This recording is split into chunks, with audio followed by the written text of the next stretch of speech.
go in front of the camera, Michael. No, the camera's going to come in front of you and me. I'd like to introduce my friend Susan.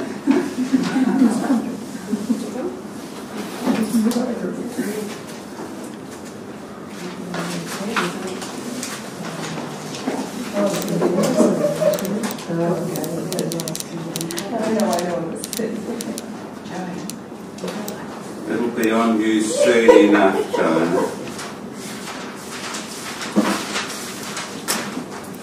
Yeah. Okay, everybody, thank you for coming along. Welcome to the Northern Institute. My name is Michael Christie. It is with great pleasure that I am welcoming Helen Verran, Associate Adjunct to our Northern Institute. She's here for several days. We've got a program of writing in the mornings and early afternoons for 3 days, and we've got a symposium every afternoon for 3 days. Helen's talk is the first one this afternoon, but then we've got Tessely and Beth Povinelli on Wednesday and Thursday. For this morning's talk, we're focusing on objects of governance, and we're going to basically work with Helen for the first, for the morning, and then do a bit of talking and writing in the afternoon. Have a bit of a task to take home with us, and come back at the same time tomorrow. Toilets are out there, everybody knows. Help yourself to tea and coffee. And I'll hand over to Helen, who will introduce herself and her process. Yes. Thank you for coming, everyone, and thank you for sending the 300 words. I think I've got one from everybody for me to read. We'll get on to the entities that you try to bring to life in your little texts later on today. But first of all, I want to, in a way, as a way of you introducing yourselves, just go around the room and get your opinion, really, on something. Now, we gave our workshop the title Expanding Our Capacity to Attend to Objects of Governance. And it's objects of governance now, of course, and it's objects of governance in Northern Australia that really we're interested in. Not that needs to be exclusive.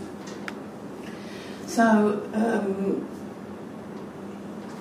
and Trevor, okay, before I go on to what we're going to do next, let me introduce this object, or this technological configuration, which is human and non-human, and it's using several programs and hardware and software and ingenuity and lots and lots of experimental time and words and messes to constitute a live stream recording, which will then go as a video on a website.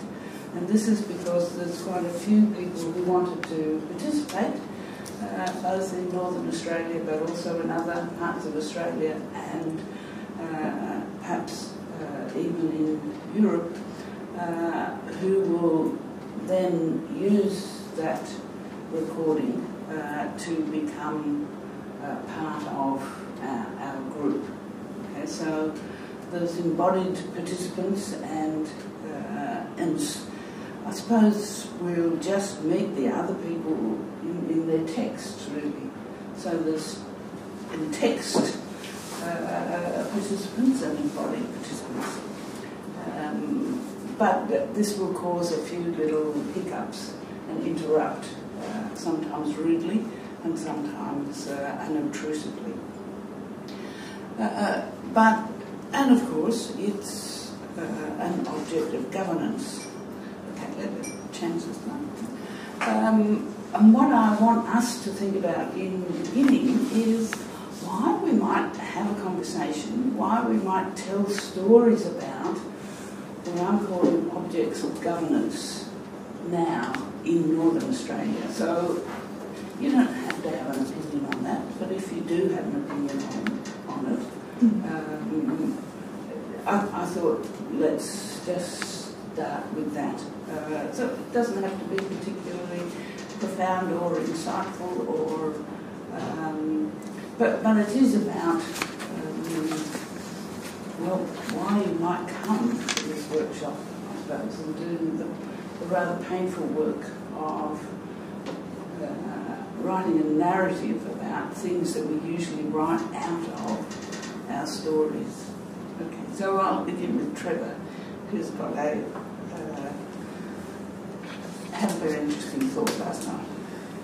Oh no, I was just thinking of that maybe we should set up one of those little, one of those little fine jars, at home when you swear and you have to put 10 cents in. So I thought if we had one every time somebody says object of governance, because it's just going to be said so many times, and I started to think about how those sorts of little sayings end up becoming really deep grooves and but don't become meaningless. So I thought if every time somebody was about to say object of governance, they could either think, oh, bugger the 20 cents or the $1, or they could think of a different way of saying it to keep us on our toes.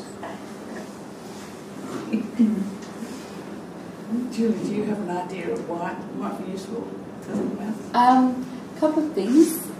I'm interested in why it says Northern Australia, because I know that there are people here from Central Australia as well as Northern Australia. So I'm just a little bit interested in that, and whether we're sort of talking perhaps about the territory or about a particular. So I'm interested in the question, Helen, why the question asked for Northern Australia. Okay, a question about the question, I guess. As a southerner, I spend most of my time living in Melbourne. I think it's Central Australia, part of Northern Australia. Sorry. Sorry, it was just a puzzle. Yeah. So just very personally for me, it's I'm working in Northern Australia in mainly in Aboriginal communities. Some of our work will cross into the centre of Australia as well.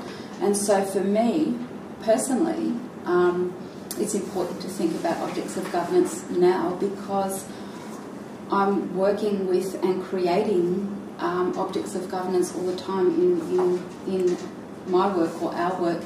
And because our work is involved, we're working with Aboriginal communities and Aboriginal people, we're trying to create, I guess we're trying to create things that are meaningful to across both cultures, and will hopefully play a different kind of a role in imagining different futures, or perhaps that's not the right word, but a different kind of a role in those communities, and in particular to help the government perhaps imagine things a little bit differently. Yeah. Thanks. Jo? Hi. I have something for you here. I'm sorry I didn't email it to you. I'm here as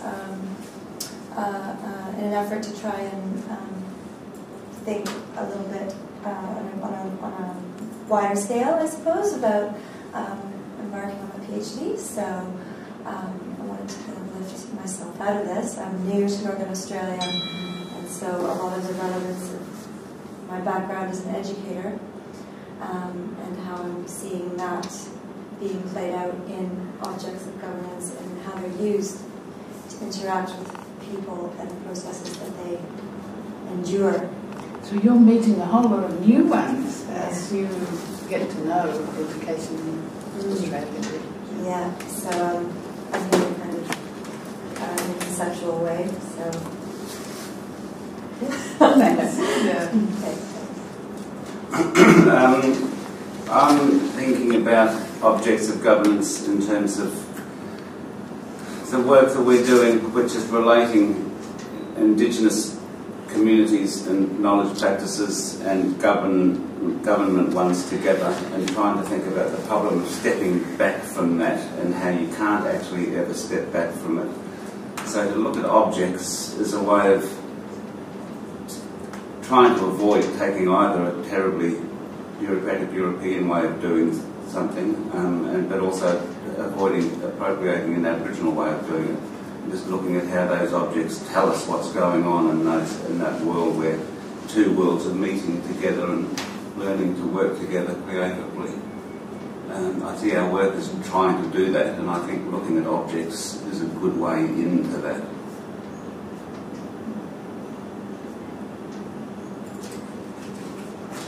I'm Sue Shaw. I'm Sue Shaw. Sue. Hi, Sue. I sent my piece through quite Yes, yes, I met it this morning. I've worked in education, but not in schooling for a long time, and I find that education has a really strong emphasis on people and often on individuals.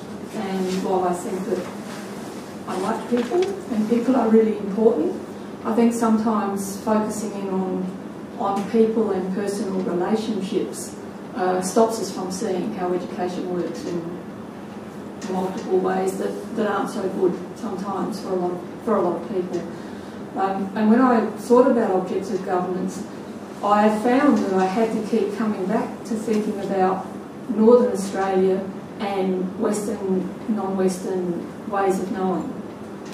And so I was really interested in how I governed myself to think along that direction, and thought about a couple of objects and then rejected them because they weren't right and proper objects to talk about in this context. So even there I found it an interesting focus. And I was particularly interested in some of the objects of governance within the university. And so university practices, particularly around meetings, and thought about a number of the objects involved in those meetings. I didn't actually write about that, but it's something that I want to keep kind of on my radar to see how creating different kinds of objects might make those meetings different kinds of meetings. So it's been quite generative already. Oh yeah.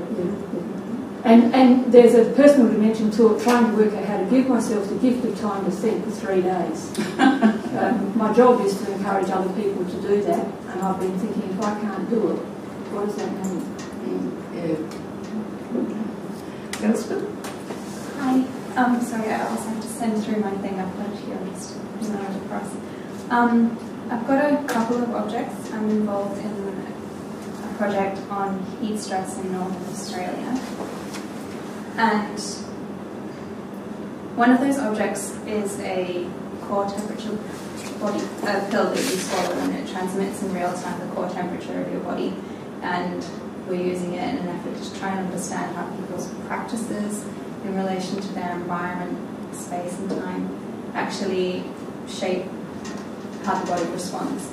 And so one of the things is to go and use that hopefully with Indigenous ranges and to compare the differences in practices and the impact on the body between Indigenous rangers and volunteer firefighters who tend to be not Indigenous in sort of rural Darwin. And the other object is a heat stress app, like a smartphone application that helps people to manage their exposure to heat stress. And so I'm here because I'm in this kind of dual position of whether these things are sort of terrible biopolitical objects of governance that control people's bodies and turn them into more productive subjects, or whether these are actually good things for people's health and well-being. And I guess it's a double-edged sword in so many ways. So I want to sort of unpick that and explore that a bit more. Wow. I love the idea of a core temperature pill. It's great. Star Trek. Hi everybody, Matt is my name. I think in answer to the question up there on the board, there's no time like the present. And in a sense, it might have been good to have been thinking about objects of governance before now, but as I say, no time like the present. In terms of how that, my thoughts on that, I am increasingly coming to see, and very much at the start of a journey in trying to rethink how I do my work and the meaning of that work, see objects, thinking about objects as a way of understanding who I am and how the things that I'm able to do and how that shapes me and the people I work with and the things that we work with is a good way of starting to try and just recalibrate the work that we do together. And so I think, as Sue said, like, so much of stuff is talked about through the agency of relationships, so that there's all this relationship stuff which in a sense stops us from seeing how we might be framed by the things we use and how they create us as political operators. So, as I was saying at the start, very much at the start of this journey, so I'm interested in it and hoping to learn a lot more over this week and into the future.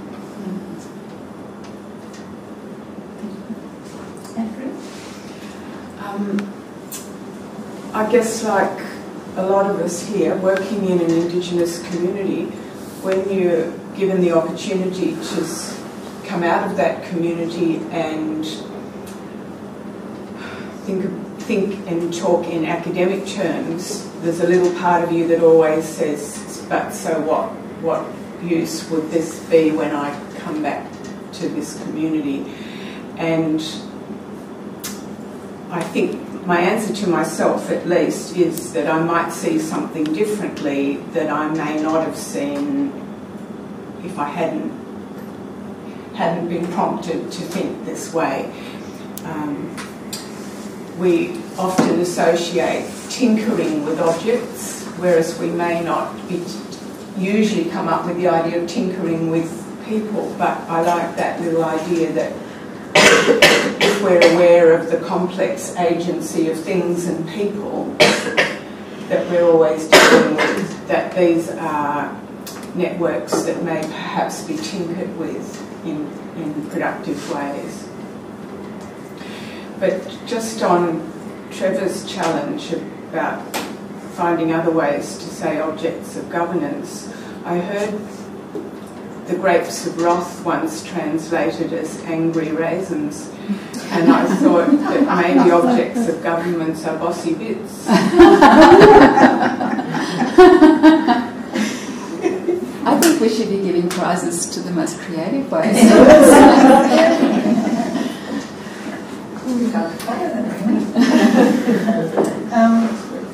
I feel like in my work I'm charged with kind of certain tasks or outcomes that to some degree are imposed on me, like accountabilities and measures of quality and so on, and that they feel like they're outside of myself.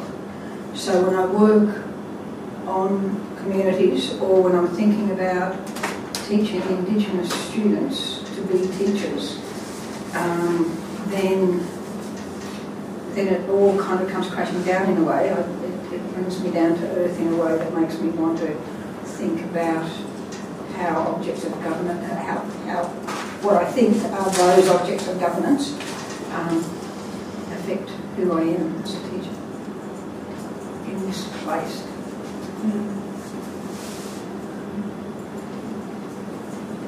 My name is Jenny. I'm from Alice Springs also, and I'm a painter. And so I deal with the material world all the time and that sort of movement from material to meaning. So I'm extremely comfortable with the first part of the phrase, but the words following object are where I have just a lot of questions. Because I guess I've found through, I'm a PhD student, and I've found through working through my project that very quickly I'm dealing with narratives and working out how to talk about them.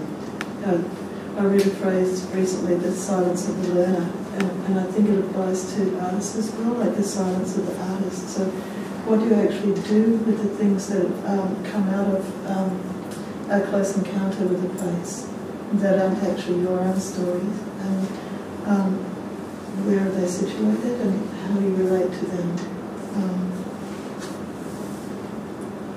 So also, right on the heels of that sort of inquiry comes the question about what's the purpose of painting, now and here. So I'm really conscious of like working between two traditions, like the Western landscape painting tradition and an Indigenous visual culture. So I'm sort of in between those two, and I'm really interested in a kind of a gentle subversion of that Western tradition by Indigenous painters and also by myself, I guess, in my own practice, if that works out.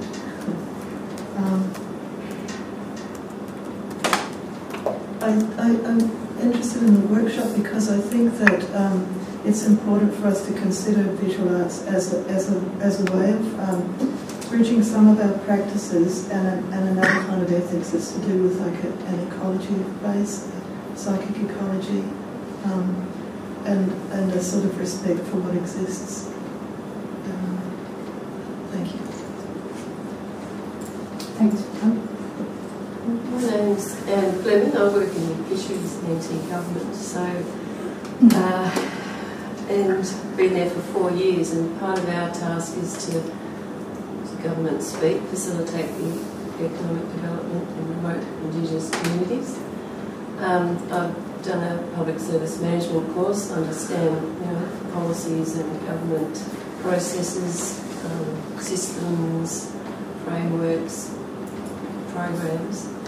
Also recently enrolled in the More Wrong Years, and very interested in understanding Indigenous culture and ways of thinking and doing.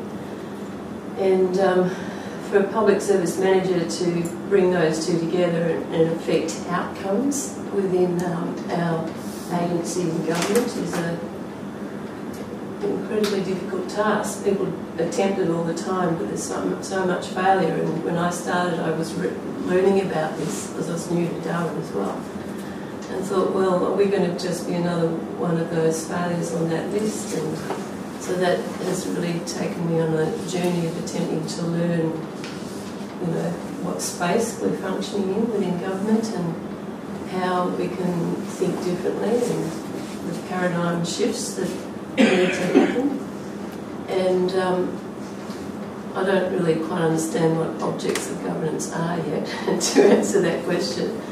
I'm more comfortable with instruments of governance. It's something that we talk about within government, and that's what I'm exploring. How can we change those instruments to better affect outcomes, economic outcomes, as we term them in government?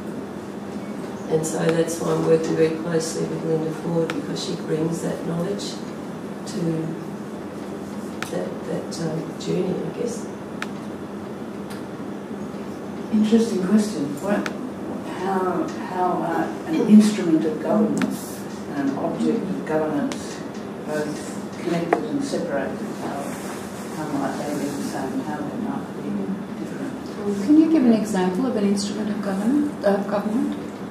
Well, it's the systems, structures, policies, programs, processes within the framework that you're operating in. So for Indigenous economic development, we've developed a policy that brings partnerships together to address the different elements that we've identified as essential for success in economic development, which is not only technical commercial, which is very much what my background is, agriculture development, but also social cultural. And so we've brought partnerships, we've brought research, we've brought on-the-ground programs and projects to address this highly complicated network of success factors. And that's what the instruments are within our approach, our policy approach. But then that's very much government, that's not actually embedding. What we need to do is embed that within Aboriginal ways and aspirations and thinking and lifestyles. So we're not there yet. I think we've done it correctly for government. We've got a really nice approach, but embedding it within that culture cultural framework is something that what Linda and I are striving to do. So perhaps that's where the shift. Yeah, and that's what I was talking about, a paradigm shift. You know, we've got to make that, and that's we've recognised the need, and now we're on that path, hopefully. My name's Gemma. So I've only very recently moved to Darwin. So before that I was in Cairns, so I guess that's still Northern Australia, so it still counts. And what I was doing there was looking at the aspirations of a group of Aboriginal people who live along the coast and how they wanted to manage their sea country. And so I'm looking at that sort of again here. So I guess in terms of the governance, it was very interesting to look at like the aspirations of what the people actually wanted and what the government was delivering. So how the objects of governance just didn't really match up on the ground. And so that's, I think, sort of quite interesting that you've got, you know, all of these layers of governance which all have different objects in them, and then how that translates to the people actually sort of on the ground and what sort of filters through. Because I guess I've got sort of a science background and a little bit of a legal background and worked in government as well, so just seeing those sides of it, and then how everyone comes at something from a different, so a scientist is looking at the problem, and then, you know, legal is looking at the very fine detail and sort of legal legislation, and then sort of policy work is, you know, trying to get votes really, so all of those different things all coming from all different directions, and then, you know, then you've got the people who sort of get what comes through at the end of it, so I guess that's, I don't know if that makes any sense. It's quite vivid. Okay, if you don't mind, I'll put off speaking about why I think talking about objects of governance in a much expanded sort of Northern Australia, what Northern Australia looks like when you live in Melbourne, and by which I guess I'm coding places in Australia that engage explicitly with an Aboriginal knowledge tradition. I put that off until tomorrow because I think of it as really associated with the reading for tomorrow, the Foucault reading. So we'll talk more about this and see and think about if that Foucault reading is any help. But today I want to think about objects really, or just establish a few terms, because we're using ordinary words and using them in specific and unusual ways, and I think Anne picked up on that. You know, instruments of government, objects of governance. You know what's implied in that distinction. So what I want to do is just talk a bit about the way I'm understanding what I'm understanding, because in a way it's a frame for the direction that I'm trying to shepherd everyone to use a Foucauldian term. Okay, so when I'm talking about governance, I'm meaning something like disciplining, but disciplining in that generative sense. In other words, trying to elicit something, not putting people down by beating them, for example, not applying discipline in the sense of harming them for doing something wrong. So disciplining in trying to create situations in which it becomes obvious that you go in this direction. So, and that's very Foucauldian idea that discipline is a generative process. And he first talked about this in differentiating sovereign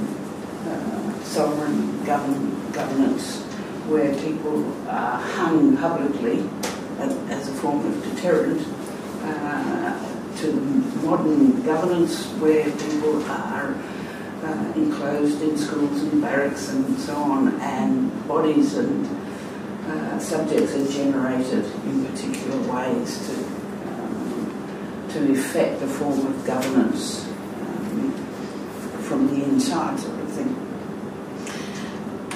So it's disciplining in that sense, and because I'm interested in the very small scale, I'm an ethnographer. I mean, that's the methodology I prefer to use. I prefer to associate it with narrative. I think focusing on this generative discipline in the in-place, embodied, embedded collectives, whatever they are. And so you can see I'm using unusual words here.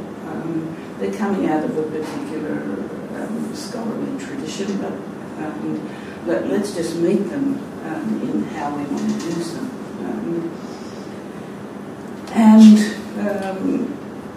So it's that sense in which I introduce the sort of techno-socio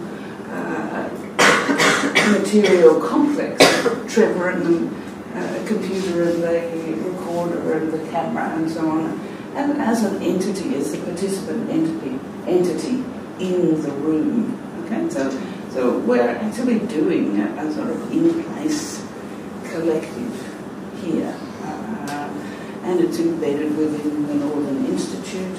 And one of the reasons we use Northern Australia is that this has been funded by the Centre, what's the Collaborative Research Network.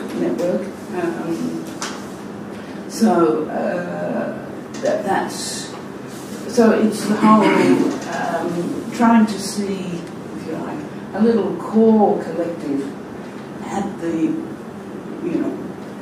centre, or at the centre because we happen to be in it at the moment, but not in any sense centre in terms of big or powerful or so on. But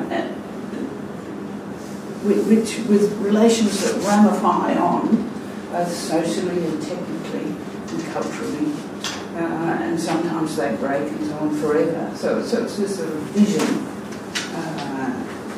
that I'm trying to grasp with in-place collectives. And the effect of these disciplining practices or processes and keeping things in place and keeping them arranged and doing a lot of work in general is the distribution of goods and bads. Now that's really philosophical speak in a way. And this is again seeing collectives as generative, as producing stuff, as stuff coming out.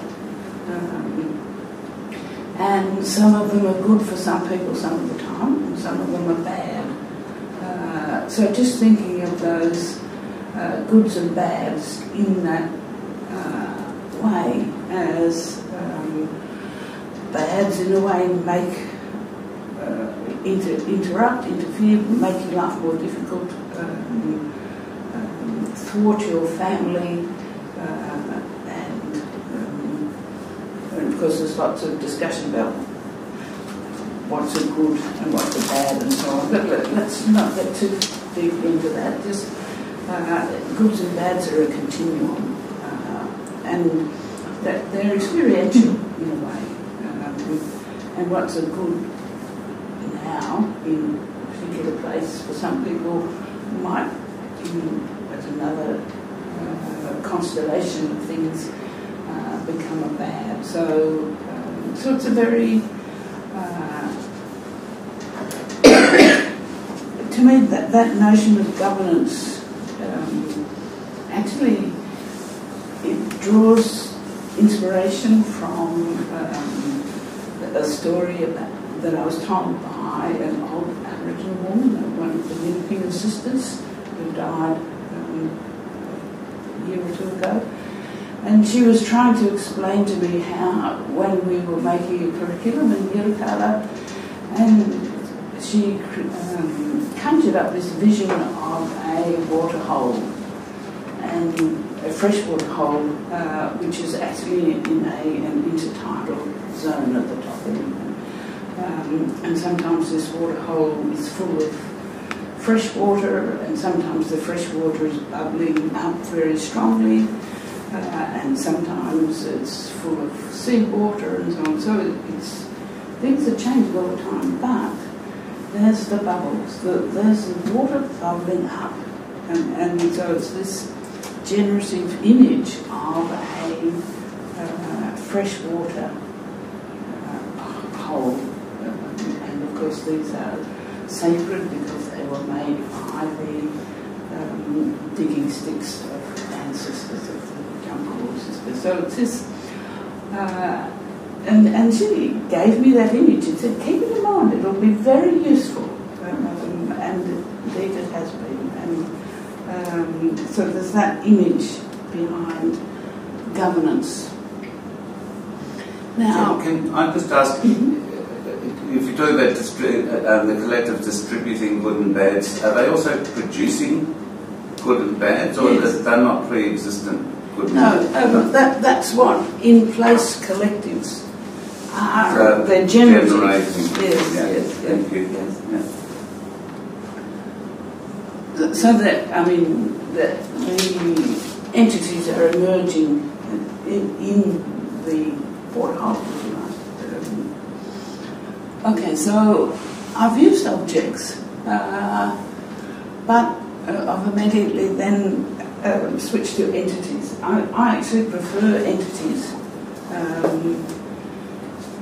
partly because no one knows what it means, and it's not much used. And the problem with objects is that we've got such a very through schooling and through Western thinking, and I think also through the structure of our Indo-European languages, we've got such a default setting on what an object is that it's actually a difficult term to use, because we think of objects like, we think of an object like that, and when it comes down to it, why that's an exemplary sort of object is that it's stuff, it's matter, and it's sort of set in space-time, so it's an individuated, it's a spatiotemporal. Objects and spatiotemporality tend to go together in a modern imaginary, and that's why using objects can be a very tricky word to use. Not that those spatiotemporal objects don't exist. Of course they exist. They're really real. But they're accomplished. They're accomplished there's a great deal of work that goes into that default assumption that objects are spatiotemporal entities. Matter set in space-time. Okay, so I want to sort of get away from that because that notion of an object as matter, as the sort of pure idea of matter set in space-time, doesn't quite fit with the story I just told you about governance. Okay, so if entities are emerging in generative sort of collective work and engagement. If we're only thinking of objects as spatiotemporal matter or matter located, we're just dealing with a very, very tiny subsection of objects. They're a very influential set of objects, and a lot of money and resources go to maintaining these objects. But there are many other objects, so I want to sort of enlarge the sorts of entities that we reckon on existing in the world, so that we don't think objects are really spatiotemporal things that have added sociality, that have added culturality, that have things added to them. No, I want to do it the other way around. That this pure spatiotemporal object is quite an accomplishment, and it's the result of purification that is very, very elaborate, and that most of the time we're dealing with all the messy things that are not that. So we're actually not dealing in that purified realm much of the time. Okay, so entities that exist that we have to work around or almost exist because they're coming into, they're emerging and they're emerging as part of this collective going on together. So that's what I'm meaning by objects. Okay? And it's a very, it's really rather different to what most people, when you just think about objects, when you, the default setting of what an object is. And what's decided in, what's taught to people in science and schools. Schools are the just exemplary institutions for keeping alive this ideal of spatiotemporal objects in science, and more or less, I mean, even though schools are organised. Okay, so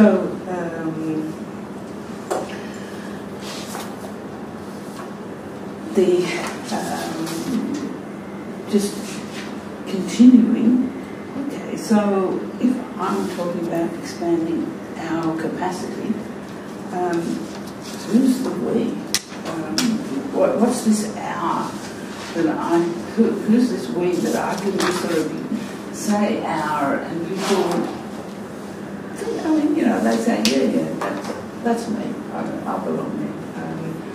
And why we expected to have capacities. And what are we? We're researchers. We're, if you like, we're in the privileged position of being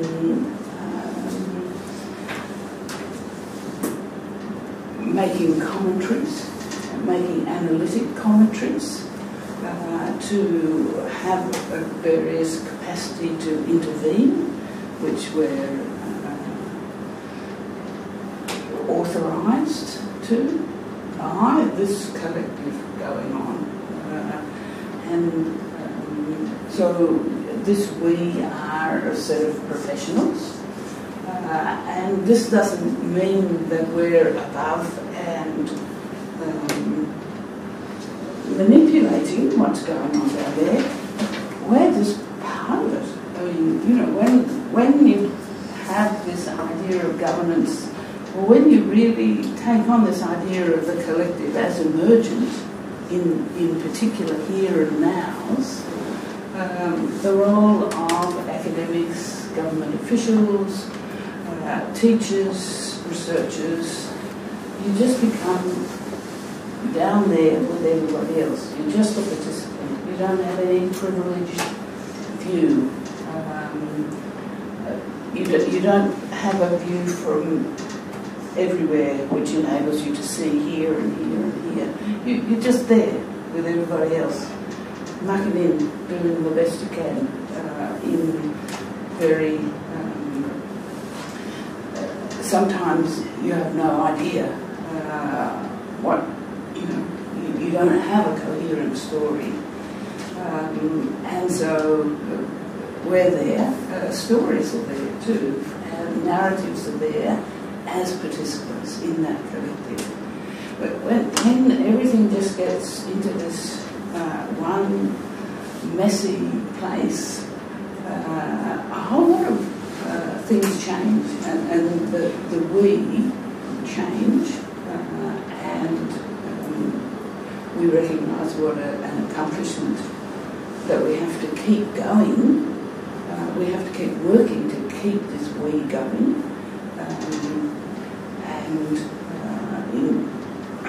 it's been a bit shocking for many academics to see the way that academics or the academy, that for so many years in Australia was a sort of privileged set of experts. Everybody now has to earn their keep in a really immediate way, and that's been a shock for the academy. And how to keep balance when things change. And of course, this is getting on to the issue of why do we want to talk about government, objects of governance now.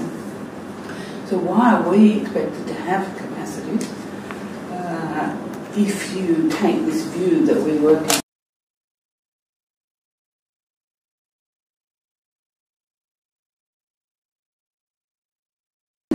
position?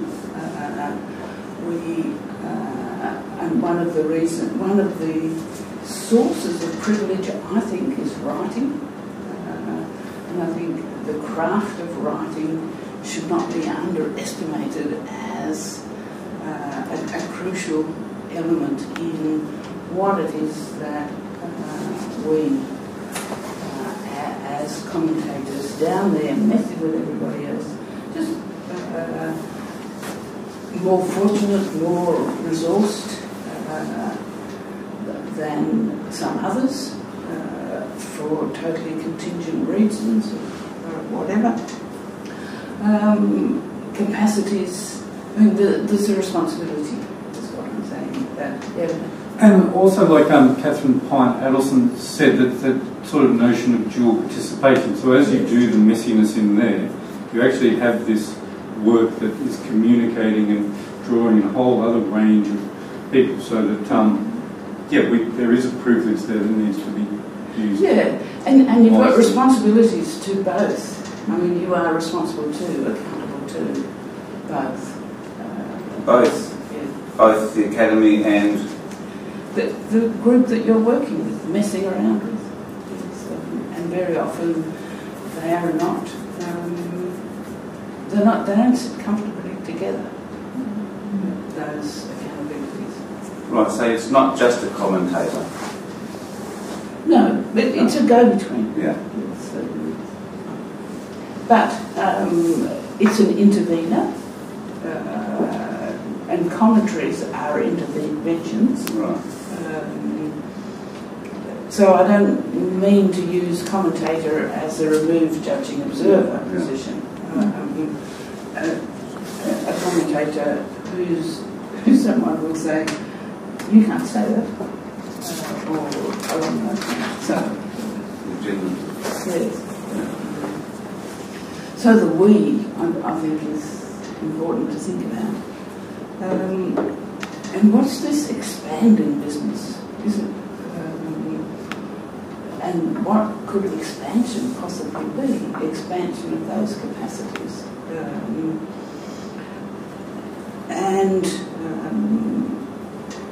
I think part of thinking about that expansion is recognising that in doing work that we do, we're answering questions, we're collectively answering questions. How should we live? How should we live? Which is a question. It's a form of putting a very old question in Western thought. How should we live? The first thing to think about in a way is the we in that. And how can we participate in talking about that question, in discussing that question, with both insight and foresight. So, and what would insight mean in this vision of an emergent collective? It's in any insight is clearly very ephemeral and can be, because things can change, working at how it feels when it's insightful or foresightful, and how you do insightful and foresightful in other people. Helen, why haven't you included hindsight there? Well, I think hindsight and is involved in insight. And maybe, I mean, part of the problem that we as having this dual participation, is keeping the present. Because we're always focusing on the past and doing things for the future. And the present only becomes a means of getting a handle on the past and designing a new future. And it's, but the question of how we should live can only be addressed in the present. So how to bring the present in to our analysis is rather a tricky business, odd though it sounds. We're so used to writing prescriptions about the future, and that's what we're trained to do. So that means those foresights are different, and Lakoff and Collier are talking about the prediction, doom predictions. They're talking about a socio-technical regime of making a future. Foresight, in a way, is doing the present, knowing that there's going to be a future. Yeah, and as part of an ensemble cast. Yes. Okay, and the next slide instructs us to stop putting copies. Can we just see if there's any questions? Quick. Sure. I've got one. I think that the point about their objects as entities and not as just little things like pens and pencils and spatio-temporal objects is, I think that's really interesting and important one. Just to clear another misunderstanding, that we often think about objects of governance and subjects, and it seems that you might be encouraging us to just forget completely about the contrast between a subject and an object. That subjects are just funny sorts of objects anyway that are carefully contrived. So the difference between a subject and an object is pretty much irrelevant to what we're talking about. Is that right? Yes. Yeah. It's a bit hard to say that and not get people offended. I'm not an object. But yeah, that's right. So don't think about subjects at all, really. No. It's a little bit like what Sue was saying about the difference, focusing on relationships and objects, where relationships tends to be associated more with subjects. Yes. So our objects really are focusing on relations, whether those relations involve things that take the form of human bodies that speak and so on, or whether they take the form of tables. It's the relation that's really the crucial thing to try to look at, and the way the relations constitute the humans and the non-humans. Humans and non-humans are not subjects and objects. entities of engagement? They've got different properties, I think. So they're not always engaging? No. But if you like the forms of engagement, you might think of the different modes. Or sometimes they're disengaging. Yes. Yes. Disassociating. Because I was just looking at that slide there. I think it's really interesting. Even suffixes are engaging entities. When you put A, N, C, E on the end of verbs in English, they turn them into something abstract, which we relate to in a different in a different way. And What was the word? sorry, Governance. Oh, governance, existence, and you're immediately dealing with this entity that you can be that little bit removed from. yes. And you become really aware of it when you're trying to translate between English and say Yolngamutta, where suffixing is so important, and those abstract suffixes are not used very much in daily life.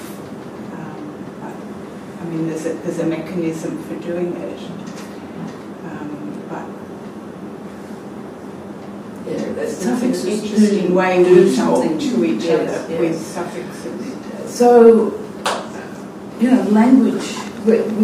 Language comes into it, and really taking the relationalities that are the grooves of our language, push it into it seriously, and thinking, what's that suffix having me do here? Which is why the Swift paper is so relevant, because they were trying to do away with all the adjectives as well.